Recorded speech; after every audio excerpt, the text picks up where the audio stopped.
թվին եղելադեպ, 18 թվից հետո մեր համապատասխան մարմինները լեթարգիական քնի մեջ են եղել, հանգարց 25 թվին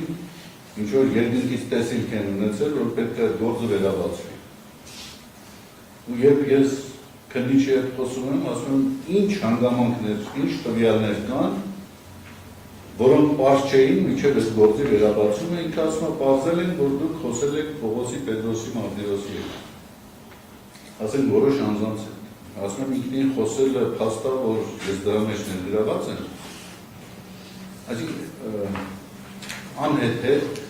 աբսուրդային պնդումներ։ Ես հասկանում եմ, գաղափարի հիմա դուք ինձ նկատողություն անեք, ասեք, որ թեմայի հետ չառնչվող զրույցներ եք, քննարկումներ եք ծավալում։ Ես համաձայն եմ ձեզ, բայց ընդհանրապես այս թեման ինձ հետ չի առնչվում։ Այս թեման ծիծաղալի է, զավեշտական է ինձ հետ կապել է, այնպես որ ես ինչ ուզեմ կարող եմ խոսել ես։ Ինչ ուզեմ, որովհետև դուք թույլ եք տվել խոսել մի թեմայի շուրջ, որի հետ ես բացարձակապես կապ չունեմ։ Այսքան։